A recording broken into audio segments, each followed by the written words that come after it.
Hi hello friends, the art of cooking ಚಾನಲ್ಗೆ ಸ್ವಾಗತ. ಇಂದು ನಾವು ಇಮ್ಯುನಿಟಿ ಬೂಸ್ಟರ್ ಕಷಾಯವನ್ನು ಈಸಿಯಾಗಿ ಹೇಗೆ ಮಾಡ್ಬೋದು ಅಂತ ನೋಡೋಣ. ನಾನಿಲ್ಲಿ 1 ಕಪ್ ಧನಿಯಾ, ಅರ್ಧ ಕಪ್ ಜೀರಿಗೆ ಅರ್ಧ ಭಾಗದಷ್ಟು ಕಾಳುಮೆಣಸು, 3 ಏಲಕ್ಕಿ, ಲವಂಗ ಹಾಗೂ ಸೋಂಪನ್ನು ಉಪಯೋಗಿಸಿದ್ದೀನಿ. ಈಗ ಮಾಡುವ ವಿಧಾನವನ್ನು ನೋಡೋಣ. ಒಂದು ಬಾಣಲಿಗೆ ಧನಿಯಾ ಹಾಕ್ಕೊಂಡು ಆದಷ್ಟು ಲೋ ಫ್ಲೇಮಲ್ಲಿ ಎಲ್ಲ ಪದಾರ್ಥಗಳನ್ನು ಹುರ್ಕೊಳ್ಳಿ. ಮಳೆಗಾಲ ಬಂತು ಅಂದರೆ ಥಂಡಿ, ಶೀತ, ಕೆಮ್ಮು ಈ ಥರದ್ದೆಲ್ಲ ಕಾಮನ್ ಆಗಿರುತ್ತೆ. ಅದನ್ನೆಲ್ಲ ಕಡಿಮೆ ಮಾಡ್ಕೋಬೇಕು ಅಂದರೆ ಈ ರೀತಿಯಾದ ಕಷಾಯವನ್ನು ಮಾಡಿಕೊಂಡು ಪ್ರತಿದಿನ 1 ಕಪ್ಪಷ್ಟು ಕುಡಿಯೋದ್ರಿಂದ ತುಂಬಾ ಒಳ್ಳೆಯದು. ನಾವು ಕಾಫಿ ಟೀನ ದಿನದಲ್ಲಿ 2 ಸರಿ 3 ಸರಿ ಕುಡಿತಾ ಇರ್ತೀವಿ. ಅದ್ರ ಬದಲಾಗಿ ಇದನ್ನು 1 ಕಪ್ಪಷ್ಟು ಕುಡಿಯೋದ್ರಿಂದ ನಮಗೆ ಆರೋಗ್ಯಕ್ಕೆ ತುಂಬಾ ಬೆನಿಫಿಟ್ ಇದೆ. ನಂತರ ಜೀರಿಗೆ, ಕಾಳುಮೆಣಸು, ಸೋಂಪು, ಏಲಕ್ಕಿ ಹಾಗೂ ಲವಂಗವನ್ನು ಹಾಕ್ಕೊಂಡು ಸಣ್ಣ ಉರಿನಲ್ಲೇ ಹುರ್ಕೊಳ್ಳಿ. ಇದು ಎಲ್ಲ ಪದಾರ್ಥಗಳಲ್ಲೂ ಔಷಧೀಯ ಗುಣಗಳಿದೆ ಹಾಗೂ ರೋಗ ನಿರೋಧಕ ಶಕ್ತಿ ಸಹ ತುಂಬಾ ಇರುತ್ತೆ.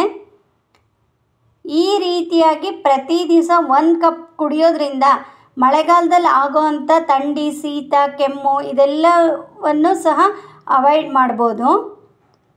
ಇವನ್ನೆಲ್ಲ ಲೋ ಫ್ಲೇಮಲ್ಲಿ ಹುರಿದ ನಂತರ ಒಂದು ತಟ್ಟೆಗೆ ಇದನ್ನು ಆರ್ಲಿಕ್ಕೆ ಇಟ್ಕೊಳ್ಳಿ. ತುಂಬ ಆರೋ ಅವಶ್ಯಕತೆ ಇಲ್ಲ. ಸ್ವಲ್ಪ ಬೆಚ್ಚಗಿರ್ಬೇಕಾದ್ರೆ ಇದನ್ನು ಪೌಡ್ರ್ ಮಾಡ್ಕೊಳ್ಳೋದು ಒಳ್ಳೆಯದು. ನಂತರ ಒಂದು ಮಿಕ್ಸಿ ಜಾರಿಗೆ ಹಾಕ್ಕೊಂಡು ನಯಸ್ಸಾಗಿ ಪೌಡ್ರ್ ಮಾಡಿ ಎತ್ತಿಟ್ಕೊಳ್ಳಿ. ಇದಕ್ಕೆ ಒಣ ಶುಂಠಿ ಪೌಡ್ರು ಸಹ ಉಪಯೋಗಿಸ್ಕೋಬೋದು. ಇಲ್ಲ ಕಷಾಯ ಮಾಡುವಾಗ ಶುಂಠಿಯನ್ನು ಜಜ್ಜಿ ಸಹ ಹಾಕ್ಕೋಬೋದು. ನಂತರ ಪೌಡ್ರು ಮಾಡಿಕೊಂಡು ಅದಕ್ಕೆ 2 ಸ್ಪೂನಷ್ಟು ಅರಿಶಿನ ಹಾಕ್ಕೊಂಡು ಚೆನ್ನಾಗಿ ಕಲಸಿ ಅದನ್ನು ಒಂದು ಏರ್ ಟೈಟ್ ಬಾಕ್ಸಲ್ಲಿ ಹಾಕಿ ಎತ್ತಿಟ್ಕೊಂಡ್ರೆ ಮಿನಿಮಮ್ 1-2 ತಿಂಗಳಾದ್ರೂ ಇದು ಹಾಳಾಗಲ್ಲ. ಇಲ್ಲ ಫ್ರೆಶ್ಶಾಗಿ ಮಾಡ್ಕೋತೀವಿ ಅಂದರೆ ನಮಗೆ 1 ವಾರಕ್ಕೆ ಅಥವಾ 15 ದಿವಸಕ್ಕೆ ಎಷ್ಟು ಬೇಕೋ ಅಷ್ಟನ್ನು ಮಾಡಿ ಇಟ್ಕೊಳ್ಳೋದು ತುಂಬ ಒಳ್ಳೆಯದು. ನಂತರ ಈ ಪುಡಿಯನ್ನು ಉಪಯೋಗಿಸಿ ಟೇಸ್ಟಿಯಾದ ಕಷಾಯವನ್ನು ಹೇಗೆ ಮಾಡ್ಬೋದು ಅಂತ ನೋಡೋಣ. ಒಂದು ಪಾತ್ರೆಗೆ 1 ಗ್ಲಾಸಷ್ಟು ನೀರನ್ನು ಹಾಕ್ಕೊಂಡು ನೀವು ಎಷ್ಟು ಜನಕ್ಕೆ ಮಾಡ್ಕೋತಿದ್ದೀರಾ ಅದರ ಅಳತೆಯಲ್ಲಿ ನೀರನ್ನು ಹಾಕ್ಕೊಳ್ಳಿ. ಆದಷ್ಟು ನೀರು ಮತ್ತು ಹಾಲನ್ನು ಸಮ ಪ್ರಮಾಣದಲ್ಲಿ ಹಾಕ್ಕೊಳ್ಳೋದು ಒಳ್ಳೆಯದು. ಆವಾಗ ಕಷಾಯ ಸಹ ಟೇಸ್ಟಾಗಿರುತ್ತೆ.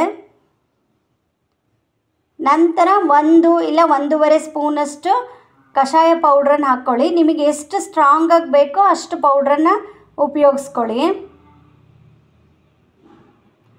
ಯಾವಾಗಲೂ ಕಷಾಯಗಳಿಗೆ ಸಕ್ಕರೆನ ಉಪಯೋಗಿಸಲ್ಲ.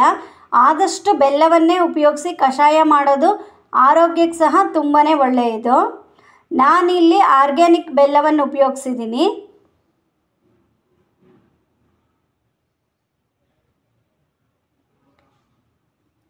ಅದು ಸ್ವಲ್ಪ ಕುದಿ ಬಂದ ನಂತರ ಅದಕ್ಕೆ ಬೆಲ್ಲ ಹಾಕಿ ಚೆನ್ನಾಗಿ ಕೈ ಆಡಿಸಿ.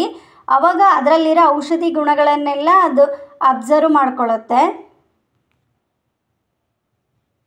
ಈ ಟೈಮಲ್ಲಿ ಬೇಕಿದ್ರೆ ನೀವು ಜಜ್ಜಿರುವಂಥ ಶುಂಠಿ ಸಹ ಹಾಕ್ಕೋಬೋದು.